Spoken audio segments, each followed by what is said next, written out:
I'm wearing all black because this is damn sure a funeral. Why I was forced to resign. Let me fix my crown.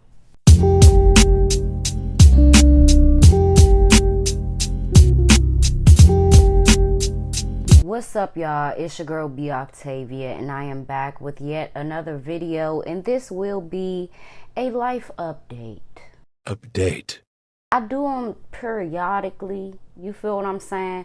But this will be a very important one. And if you see by the title, I quit. A more professional way to put it is that I resigned from the management position that I held. Before I get into this story time and give y'all a full-blown timeline of this past 8 months at this retail job, let me just introduce myself for those who don't know me. My name is B Octavia. I'm from Washington, D.C., and I am almost 27 years old. I turned 27 in just a few days. Like right now, it's Monday. When I drop this, it's going to be Tuesday.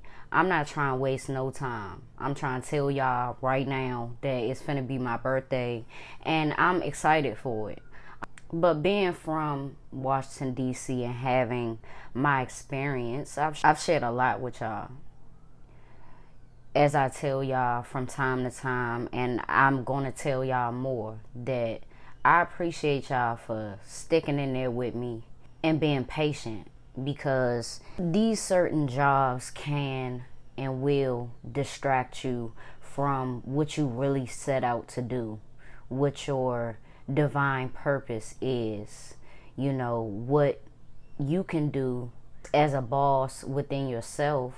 And it can distract you from what you started, that you want so desperately to grow, but you got to put it on a back burner for a corporation's goals. This is the story time of why I was forced to resign. The last YouTube live I had, I was showing y'all basically some of the process, not in detail, right? I was showing y'all some of the process of what I've been doing. When I was in it, meaning in the job, I couldn't even tell you how long I've been there. I was telling people all this time, you know, even up until recently, I was telling them, oh, I've been there for 6 months. Oh, near 6 months. I would say that a lot. And my timeline was completely off because you don't have time to think about, you know, how the months is flying by. You just doing the same thing every single day. And that's real life, right? But it's to a certain degree where it was just me and another person working there for months. For majority of the summer, it was just me and one other person. I would open, she would close. Next morning, she would open, I would close. Very, very repetitive. But we did that. I showed y'all some of the process of, you know, how I open the store and stuff like that. Like what I have to go through. You gotta open registers, whoop-de-woo. Mind you, I didn't get in trouble for nothing on YouTube. Nobody, like, in real life, I don't talk about YouTube. And I don't talk about YouTube because I hold y'all near and dear. I don't want nobody that I'm just meeting to, you know, gauge my personality at all. Take me for what you take me for in real life. And if it builds from there, it builds from there. But most of the time, I don't tell people that I do YouTube. I feel like it's quite tacky to just bring up, you know, in introducing yourself. If it's not event for that, or it's not networking, I don't see why to bring it up, you know. But so I came into this job as a stylist, right? And then I got promoted to being a sales lead / manager. Those two titles coincide with each other because what we have to manage is the stylist, and we have to manage a successful open and close. meaning you have to make sure the deposit is right. You got to make sure the registers are properly closed, X, Y, and Z, and make sure that the whole boutique looks up to par before you leave. As well as, of course, making sure that the boutique is running smoothly. You know, most of the time we had to micromanage stylists because they was real young, or, you know, it's their first job ever. I mean, in all honesty, I came in as a stylist, and there was a few other stylists as well as a few sales leads. So at that moment in time when I came in, it was fully staffed. Why I'm saying fully staffed is because it was a facade. Mind you, I'm not sure if I told y'all this, but I worked with my older sister. People may ask, how did you get a job with your sister at the same location? Because I'm good like that. When your resume speaks for itself, it helps the process, but it doesn't happen often. And I believe that if I didn't perform at a high level, that I would have been out of there just as soon as I got there. Not only was my resume good, you know, over the years I've acquired many jobs that have just whooped my ass, but still I rise, right? So I said fully staffed because the stylist at the time at this specific location had, you could just tell that they really didn't want to work, be there. It was just like, I remember, I think it was like my first day, or my first few days, and one of the stylists had came in. She clocked in, and it looked like she was putting away the clothes that people had tried on already, like putting it back on hangers and putting it back in the proper location. She was not doing that. She was literally shopping for herself, and then she went into the fitting room and was trying stuff on. And I was just like, yo, like, is this normal? Like, what? And then, you know, a few months in, you know, I started to see a pattern of the stylists not showing up for their shifts. And that would leave me to be the only stylist, which I was okay with because it gives me more room to grow. It gives me more room, right? But, you know, once I've grown into the stylist that I'm supposed to be, you know, there is certain things that I would need help with, or the help, you know, the work needs to be spread out. Meaning if you show up for yours, then I won't have to come in and cover for you. Or if you show up to yours and have a great shift, the next day when I work or when I come in, it won't be such a mess, you know. So I started to see that, but we were still getting through it, right? It was certain bumps in the road with just stupidity, you know, within having co-workers. And the store manager at the time, she was cool. You know, she was real cool. She had like a hippie vibe to her.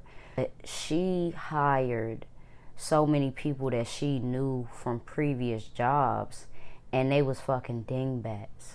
Like, don't get me wrong, I think one, and I forget her name already. One of them was cool. She's still cool to this day. She went off to college, thank God, when all the shit hit the fan. Like, I should have left at that point, but I'll get to that. She hired certain sales leads where not only was we seeing problems with the stylist, but we were seeing problems with the sales leads, right? So our store manager got shuffled around to another store that was lacking in all staff, and she got shuffled around by the very woman that forced me to resign. Whew, that lady. So let me fix my crown. So she got shuffled around. So for the last few months that she was working at period, she was getting shuffled around, and we was barely seeing her. She was still our store manager and coming in and doing the floor set and all these things, right? Well, she got tired of being shuffled around and she eventually quit. And she let us know before she was doing it. You know, when we did see her, she did look like she was just over it. Now, I get it. We was bummed about it, but we really didn't know how hard it was truly going to be. But let me mention this. Before our store manager left, some shit was going down, because mind y'all, I said that we barely saw our store manager. She was barely there, you know. So once she started getting shuffled around, motherfuckers who was sales leads started fucking with the deposits, the bank deposits, the deposits for the store. First, they started to come up short of what the bag said, of what the system said. The registers started coming up short, and then they started going missing. But when they really couldn't find the missing money and the missing deposits, it was bad. But at that time, I swear, the thief got off good, right? Because even when our store manager was alerted to this, she didn't really have any cause for concern. She wasn't sweating bullets because of it. She wasn't really like, she was just like, well, we'll figure it out, da da da. Hippie vibes, right? The hippie vibes is cool when you talking about outfits, but then when it's like some real shit is going on, you still trying to have that same cool vibe. No, no, no, no, no. So boom. After our store manager quit, the thief kept going. I'm talking about kept going for weeks upon weeks. It's internal. So we looking around like, and mind you, I'm still a stylist at this point. So I don't have the responsibility that the sales leads have. So we are this like a who done it, you know? We looking at all the sales leads like, who could it be? You know, what could their goal be of doing this? Whoop-de-woo. And then our district manager, she comes in, and then she is just being alerted of this as she is coming in, and we didn't know that she had no idea. The store manager did not tell her anything about it before leaving. It made us look unprofessional. It made us look like we had something to hide, and it was like, fuck no. Me personally, I watched too many crime shows and how to get arrested and motherfuckers trying to steal from this and steal from this at their job and get caught and arrested and all this. No, who wants that? You know, a idiot wants that, and mama ain't raised no fool. She's just being alerted of this, and the district manager up to this point, you know, I hadn't met her. She had a chance, you know, once I got hired or once it was in question that I was a sister to the manager turned assistant manager. She could have got me out then. And that's going to make sense, you know, in the ending of this video. Then she finds out about this. It's this whole investigation. And they gave us a whole fucking booklet while at work and told us like individually to go into the back and fill out this booklet of what happened and what did you see and who do you think and all this shit. Once people started to quit as far as sales leads and stuff before the booklet and questionnaire and investigation even started, that was suspicious at the time, but they was tired of it before I was, you know, and I can't get mad at that. A lot of people quit. One of them, which is still my homie, she went off to college, as I stated before, but everybody started dropping like flies. The two stylists, the one that was trying on clothes and her friend, come to find out, I didn't know they was like best friends at first. But, you know, one of them is white, one of them is black, both of them suburban. Both of them, I believe, they adopted, so they got that in common. But and also that their work ethic was trash. You know, both of them was missing their shifts for like 2 weeks straight. And I started getting salty about it because I'm just like, we supposed to be a team, you know? So I basically say that in a group chat, like, we supposed to be a team. I would love if y'all would, you know, show up to y'all shifts, or call and let somebody know, or like, a team is supposed to be better than that. And basically them being confronted about not showing up and shit made them quit. You know, that ain't got nothing to do with me. That shit should have been said, but the store manager at the time, she hired both of them goofies. She hired them. It wasn't nothing I could do about that. When confronted about your work ethic and you not showing up, it shouldn't make you run from your obligation. You signed up for this job, you know. Somebody should have said that a long time ago, but the store manager, she on that hippie shit. You know, when they on that, it's like they passive aggressive, but not even passive aggressive. It's like they just don't combat any fucking issues, you know. So it just, it make people slack and not care about slacking. You gotta care. At the end of that investigation, I didn't know that they was gonna literally, like, fire the last 2 sales leads that we had. Mind you, one of them was the thief. Amanda, bitch, fuck you. Okay, this is gonna be my closure. This is my closure. Okay, so I'ma just, Amanda, bitch, fuck you. You was the thief. You knew that we was the only 2 black queens up in that motherfucker, and you tried to frame us, which was not right. Okay. So after this whole investigation, I got promoted. At first, I was feeling like they promoted me just out of the circumstances. I was feeling insecure about that, you know, but I let it ride, and I really took on the position, and I had to gain confidence in it. After I got promoted, you had no time to really celebrate that. It was time to open and close and open and close and open and close. And, you know, of course, at first you got a point to prove, but it's like, get some help in here.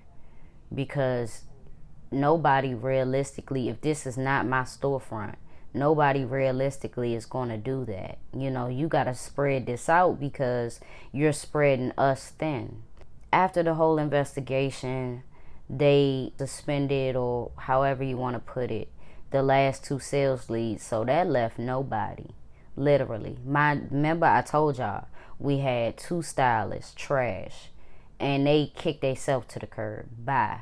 And then we had all of them gone. So that's 4 sales leads, 2 stylists. Now we got no stylists, no other sales leads, no store manager, nothing.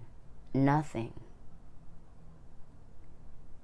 And mind you, when I got there, and I'm going to talk my shit because I'm proud of myself. When I got there, they was at almost the halfway point of $1 million.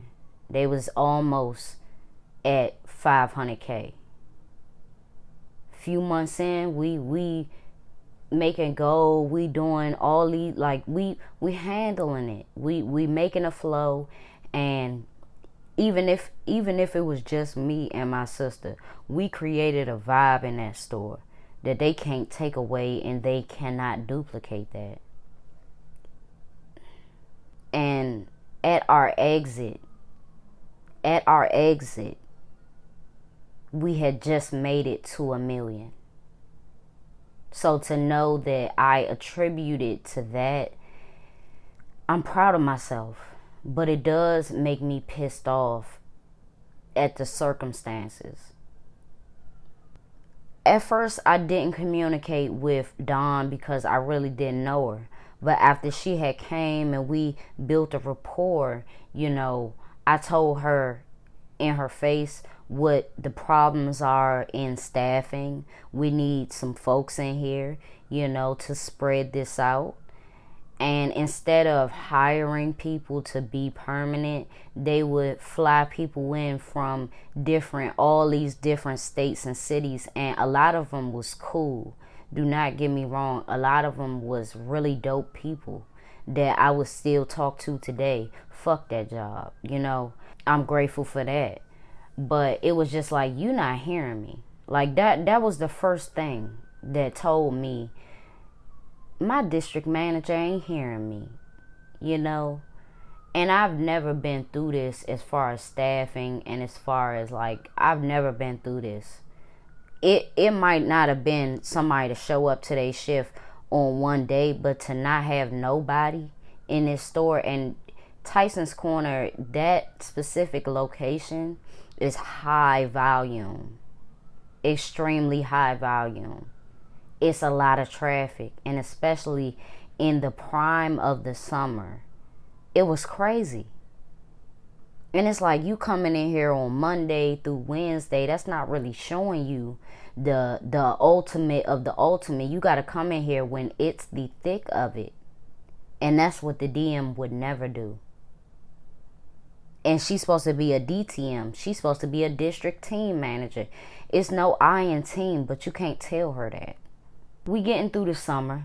It was rounds of people, like from all different stores and stuff. And then you feel like you got to tap dance, but you're tired. You feel like you got to perform and put on a show and harass customers. The way that they wanted to see me do my job would not have helped the conversions. I know that people in DC and stuff like that know what Last Stop is. But Last Stop is a clothing store where I think they only earn commission or something like that. They probably get paid shit, but they earn commission off of every sale that they make, or whatever the fuck the case is. Because of that and the style that they've been trained in, they literally be harassing the fuck out of the customers. Like, oh yeah, those are nice jeans. What size are you? I can get some for you right now. Like, all that shit, wrapping them up when they just got in the store. That's not going to help. That's not going to help. And yet, time and time again, I was not resistant. Nobody was. We did what they wanted us to do, and we made goal consistently. If a schedule is, you come in at 9:45, right? 9 times out of 10, I don't eat in the morning. So if you from 9, let's say 9:45 to 7, and somebody else comes in at 3:45, the next person to relieve you comes in at 3:45. I'm not mad at the person that's coming in. I'm mad at the person that set this schedule up. It's a setup. I'm not going to sit here and say I didn't get paid well. I did. But when you damn near delirious after every shift, or, you know, I'm delirious by 1 o'clock. Yeah, I give me a little snack in the morning and give me a little something to eat, a little something to hold me over. But it don't always help. And you got to do all of that before the mall even open. It's not possible. It's not possible. So a lot of times I ended up fucking delirious because somebody way in another store is doing our schedule as if they know this store. A lot of that. And a lot of them was done by the district team manager. And it was only to keep somebody in a store. It was only to make sure that somebody open and somebody be consistently there. Don't nobody want to do that every day. Especially if it's 9 to 7. That's damn near closed. Closes at 9. So you doing that, and then the next day you got to come in and still do an 8-hour shift. And then the next day you got to do a open to 7. And then you get off on Thursday. But then you right back to doubles Friday, Saturday, and Sunday. Me personally, I started to slack as a mother. Like, motherfuckers ain't gonna sit up and be honest about that. Like, it would fuck me up that I couldn't take her to school myself. Like, it fucked me up on a daily that my shit was set up to the point where I couldn't take her to school most days. I couldn't pick her up from school. Both I enjoy.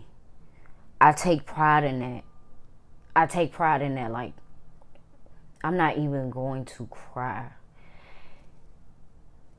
I've shed too many tears at this job, on the way to this job, closing at the, but, my shit was set up to the point where I would have to, on my off day, it's still not off because I got to get up and I take her to school. That's no problem. I do that no brainer. But you got to try to fit in homework, bath, hair, all of these different things. Being a single parent, it started to overwhelm me. And I'm just like, I told the district team manager, I told her these things. I told her what's in my mind of all of the things that I need to do that I don't have time to do. And I wasn't trying to, complain to her, but I'm just voicing that I need time. And not having a staff at all is starting to weigh very hard on me as a parent, as a person. It wasn't giving any leeway of enjoying a day off or just having, like, you can't do all of that and then run all these errands. And I mean, it just made it feel like I'm still working. And you got to keep going with what you got to do. But it just became too much. And I'm like, this is a person's schedule who does not have a child. And time again, it would be people coming in and out from different stores who don't have kids. I am so tired of that. I'm so tired of people acting as if they don't know how hard it is. And maybe they don't. Maybe that's why, So I voiced these things, and it was another moment where it's like, okay, my district team manager thinks it's an I-in team, and she's not hearing me. I can't even tell you, like, how many months went by that we didn't have staff. But then the people started coming in from different stores, and it started to get a little bit, like, when they were there, it was smooth. But then they had to go back home, So then we was right back in the position that we left. And that's when it really was like, you're not understanding that we don't need temporary people just for a week or 2 weeks. We need staff. And specifically, we need sales leads, people to open and close, to aid in that, to come in there and you do it so I don't have to get up and shuffle around, get my child ready, and get myself ready by 8 o'clock to be out the door. And that's what I had to do all the time. Like, it wasn't nobody else to get her ready. It wasn't nobody else to do that so that I could take my time and get ready. So I don't care if I left anything else. If I had to make sure that I had my key. Because if I did leave anything else in the house, that's fine. But if I get all the way there and can't open the door and then close, whatever, that's some bullshit. So instead of giving us sales leads after a while, after months and months, she gave us stylists to train. Another moment where it's like, you're not hearing me. In between the summer, okay, our district team manager went on vacation multiple times when it's stores closing on the East Coast under her authority. It's stores struggling on the East Coast under her authority, and she's going on vacation. So that told me again that not only do you not hear me, it's like you don't care. you just care that the goals is met and you can keep your distance and do your own thing and spend money. Oh, what a luxury that is.